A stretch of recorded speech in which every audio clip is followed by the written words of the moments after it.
Dr. Martin Luther King Jr. was gunned down in Memphis, Tennessee 49 years ago. In 1968, he visited Memphis to support the sanitation workers in their fight for fair wages and working conditions. The sanitation workers had been on strike for 8 weeks. On March 28th, King led a protest that turned violent, and nearly 300 people were arrested. Disappointed with the violence, King organized another march. The city of Memphis sued to stop it. Now about injunctions. We have an injunction and we're going into court tomorrow morning to fight this illegal, unconstitutional injunction. All we say to America is be true to what you said on paper.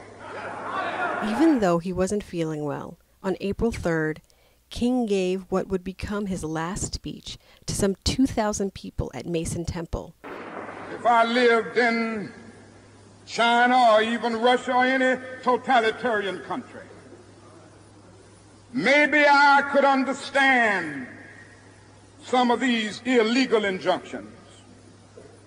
Maybe I could understand the denial of certain basic First Amendment privileges because they haven't committed themselves to that over there. But somewhere I read of the freedom of assembly. Somewhere I read of the freedom of speech. Somewhere I read of the freedom of press. Somewhere I read that the greatness of America is the right to protest for rights. And so just as I say we aren't going to let any dogs or water hoses turn us around, we aren't going to let any injunction turn us around. And as Dr. King spoke, it was as if he could see his future. We've got some difficult days ahead, but it really doesn't matter with me now because I've been to the mountaintop. I don't mind.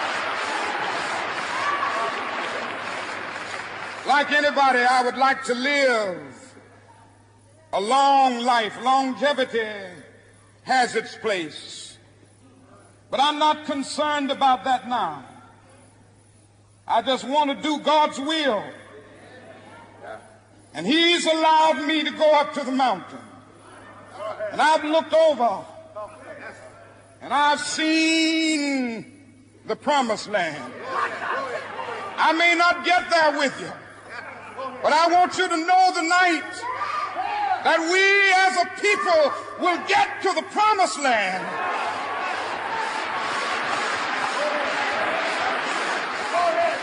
So I'm happy tonight. I'm not worried about anything. I'm not fearing any man. Mine eyes have seen the glory of the coming of the Lord.